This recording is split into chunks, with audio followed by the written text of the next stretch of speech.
Good afternoon on what is a bright, clear but chilly day. It is Wednesday the 15th of December. Back in the reading nook with a cat who is not ours on my lap and a nice hot cup of tea. And for one last time, I'm going to delve into this fairly heavy box. One last thing to extract and chat about, which is this. Okay, sorry. Here we go. Have I got the wrong way? No, I've got the wrong way up. There we go. The Edgar Burroughs John Carter of Mars role-playing game, which is actually designed, which is still actually designed to look a little odd, because essentially this is the slipcase edition of the rules. Now, if you're looking at this right now, it's sealed, okay, and this is portrait, and you're going, hold on a minute, how am I supposed to get this out?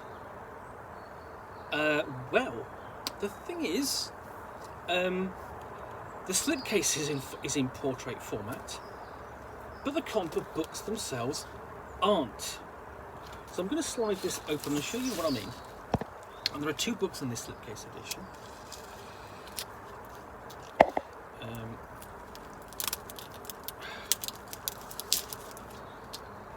I'll crack open the cellophane. Just go.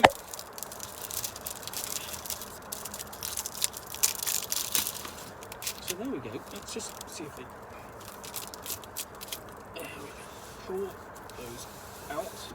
And so yeah. So whilst this is in, as I say, this is in portrait format. Okay. The books themselves are in landscape format. So yeah, like that.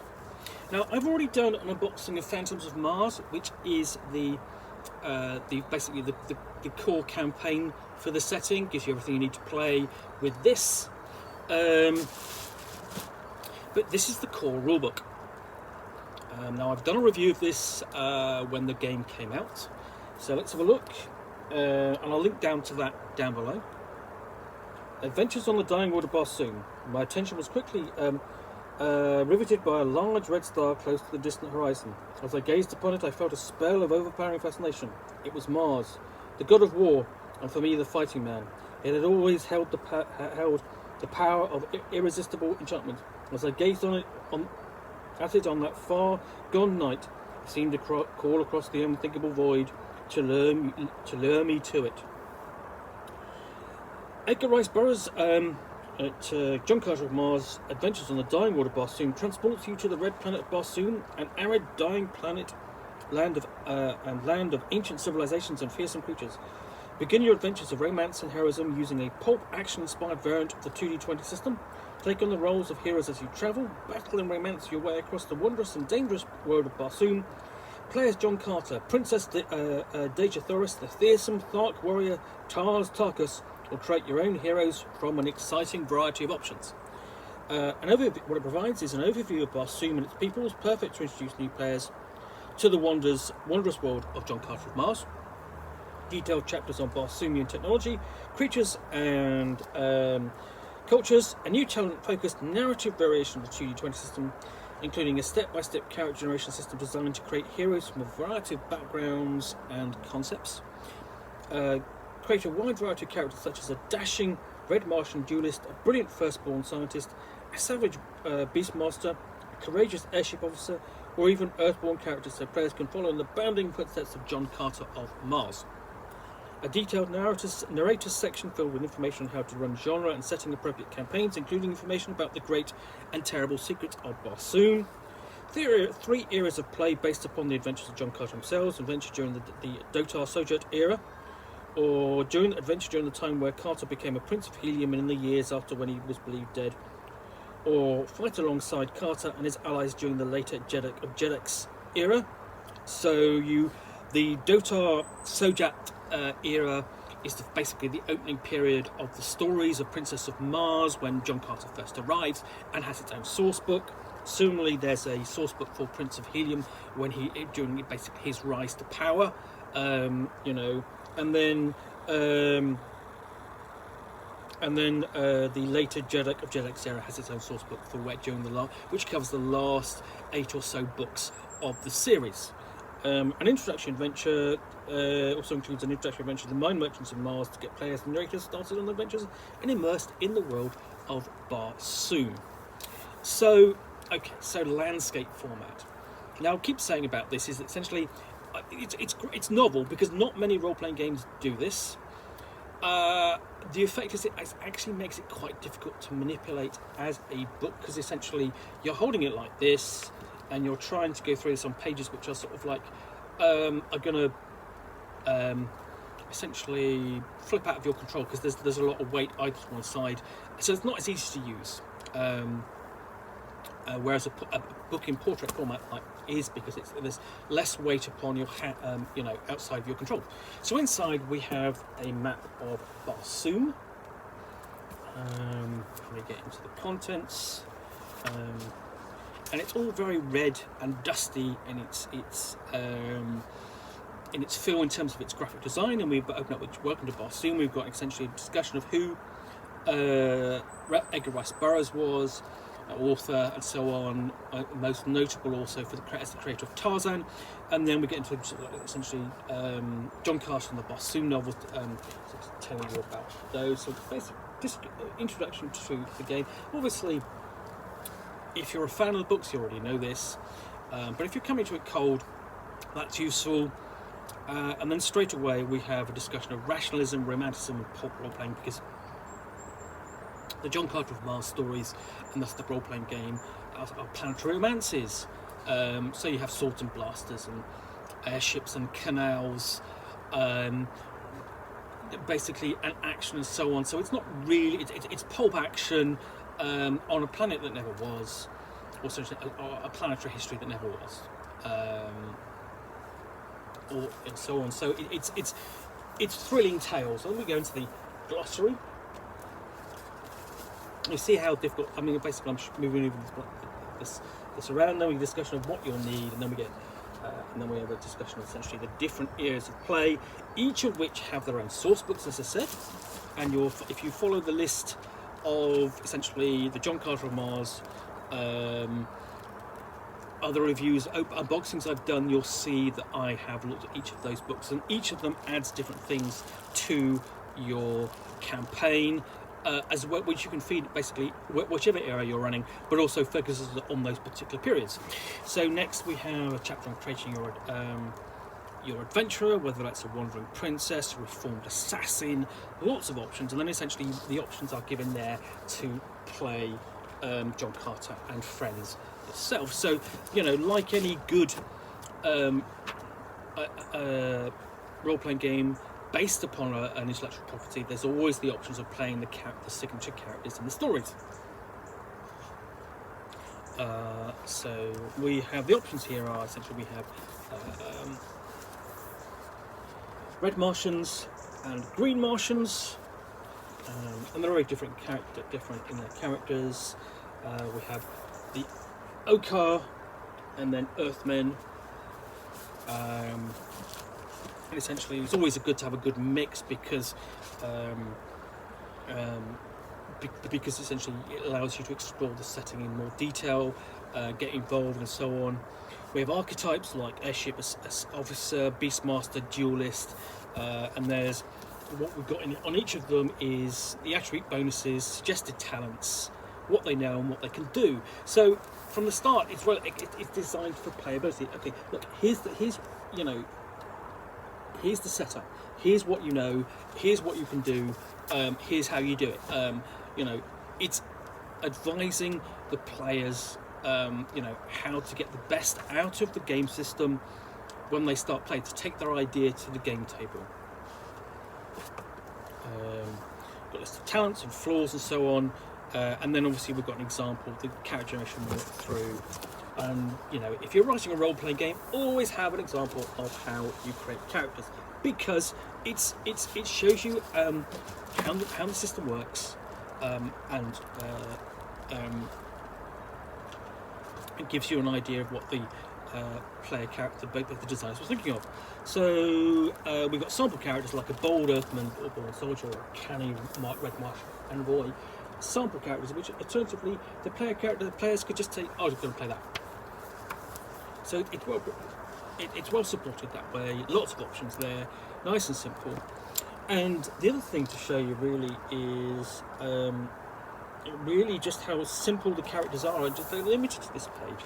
What you've got is you've got your different stats there, and when you want to do something, you're just combining two of these as appropriate.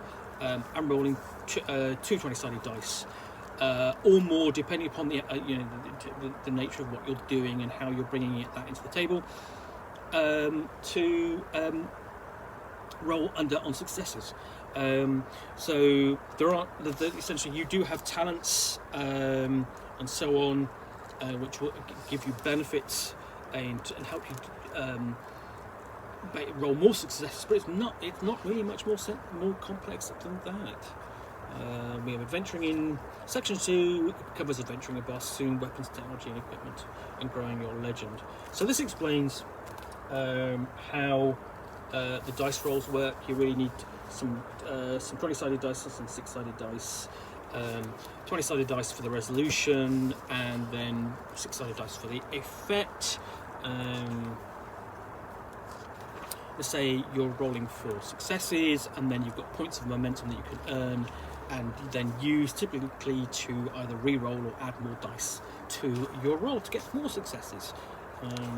And often, sometimes that will generate threat, which the GM or the narrator will use to power her NPCs. And then we get onto action scenes covering combat and action and so on, like this. It's a really nice piece of artwork in here, like being attacked by a Martian white ape. So I say, it's quite a lot in here.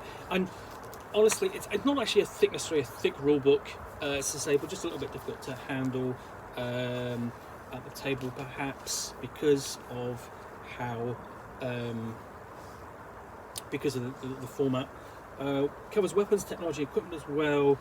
And really, it because of the pulp nature of the game, it doesn't differentiate a great deal between the different weapons. So a sword is a sword. It might be a special sword occasionally, but generally, if you have one sword, you can pick up another and use that. And there are firearms too. Basically, firing radium bullets, which. You really kind of go on to, thinking that's perfectly fitting for the period of when the author was writing, because radium was a wonder substance at the time. Medical cures. You would paint it on clock faces for the numbers, or on watches, watch dials, that sort of thing. Of course, it wasn't, because it was radioactive. And then we've got technology. We have Martian flyers. So you can see basically the action here.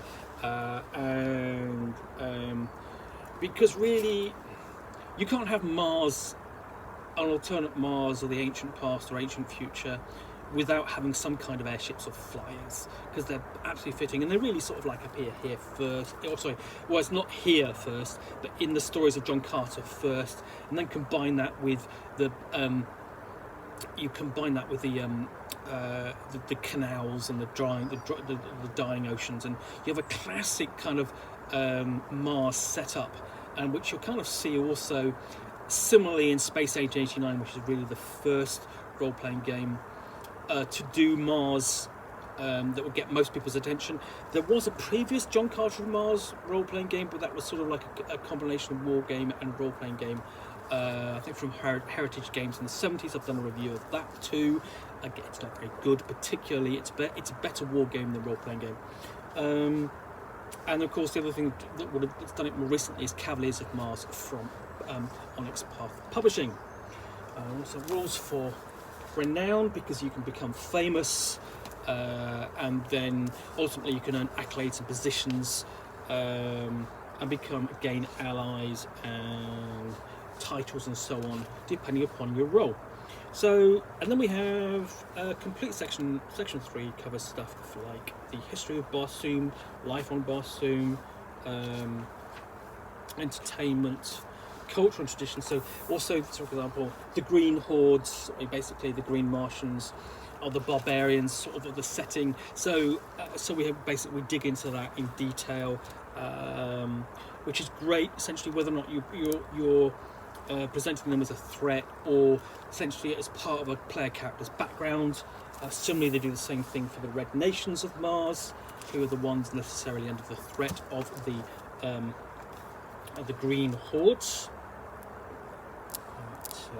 So yeah, lots of background. You've got history of the different peoples on Mars.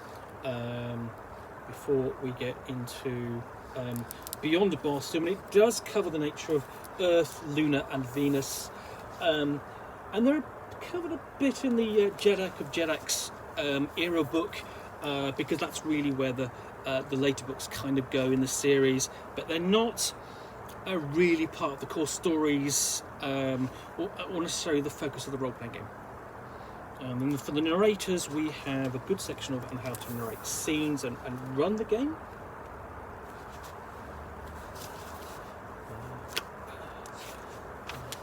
And using the system and basically taking it from guide, campaign tonal themes. So except here we've got an explanation of essentially what is planetary romance and what is rationalist pulp, and how to combine the two, and essentially use them to build a campaign. So good advice in there, I can recall, from essentially going through that in detail. Benefits of playing in particular genres, so selecting an era. Now you've got discussion of the 3 eras, and greatly expanded upon on each of the 3 source books. And then, so we've also got the conventions of the genre, and like any genre, they've always got their staples. So, for example, this is like out of the frying pan is the fire. You do not understand. Different world, different culture. Curse your inevitable betrayal. Classic pulp elements. You befriend an NPC and so on. Ultimately, they have their own motivations, and they betray you because of them. Or hey, a new look out! And essentially, a trap or something interesting arrives and it's dangerous, and raiders attack. Because essentially, when the story gets to a point where you're not going and you don't know what's going to happen, essentially men rush in and basically have a punch up with you. Here, it's raiders attack, and dangerous wanders. So there we go. Discussion of the genre conventions, and then we're followed by expanding the world. So essentially, what you can do as in a campaign, if you're not running John Carter himself, you might sort of like go, okay, I'm going to create all my characters. The players create their own characters. They explore. They may not necessarily interact with John Carter. He might be on the other side of the planet or off planet, and they have a chance for the player characters essentially to make their own names, build their own kingdoms, and so on.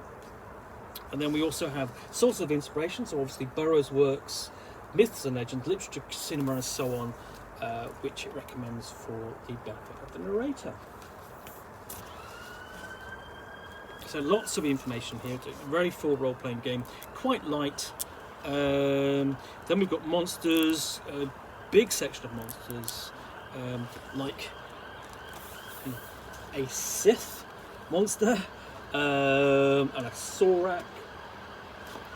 Not going to say anything about the Sith, it's just there. I literally just turned over the page and gone, oh, a Sith. Draw your own conclusions. So also, typically we have basically, a classic monster of the Barsoom is the white ape. So we've got the full stats there, and then further description, and a nice image there.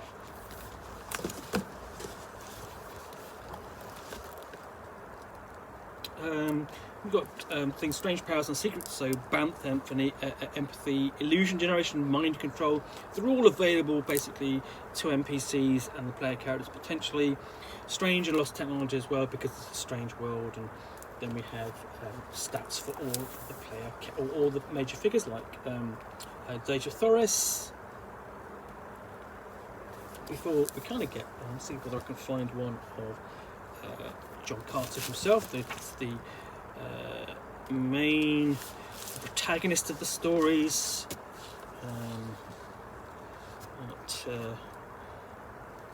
are we? Champions of Barsoom. Here's the section. So it does actually start off with the Dota, basically Deja Thoris in the Dota Sojar era, and here we have essentially John Carter himself. And then it discusses him in the Prince of Helium era and in the Jeddak of Jeddaks era. So essentially everything you need to know about the character, nice illustration of him, and so on. And then it goes through just this for all of the NPCs, you know, of the stories, enemies and allies, and so on.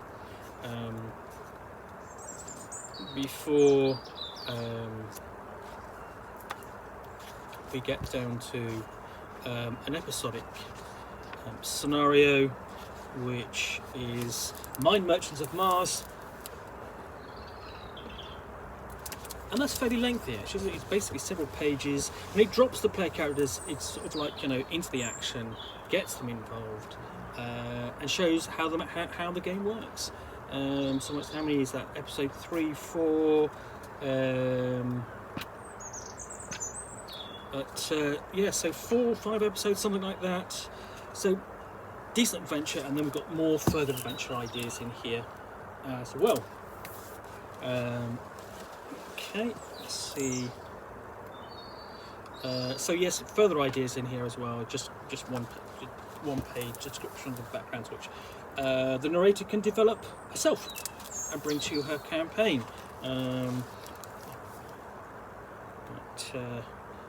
So yeah, lots of interesting things, and I'll just show you. There's the character sheet. There we go. So it looks quite very red and very fussy, or orange and a bit fussy, but it's not. It's actually quite simple, and the game itself mechanically is simple, and sort of stats are and so on. So that's it. That is John Carter Mars. So basically, looked at the end. There's a glossary of terms, which help basically access by the narrator and her players. So yeah, that's John Carter of Mars, role-playing game from Modiphius Entertainment. Thoroughly recommend that if you're looking for a classic, basically a classic planetary romance role-playing game, especially one inspired by essentially the first sort of like planetary romance stories. Anyway, thank you very much for watching another unboxing in the Nook. If you've enjoyed this, please do click the like buttons down below. And of course, if you have any comments or feedback, appreciate you posting those. And lastly, as the light literally begins to go, if you want to be alerted to get more unboxings in the Nook, where you will see me with some packages, unboxing a game or book, which I will talk about to the best extent of my knowledge for roughly 10 minutes or so, all of course accompanied by a cat who is not ours, and a nice hot cup of tea, then please do hit the subscribe button. Once again, thanks for watching, and I'll be back again soon with another unboxing in the Nook. Bye for now.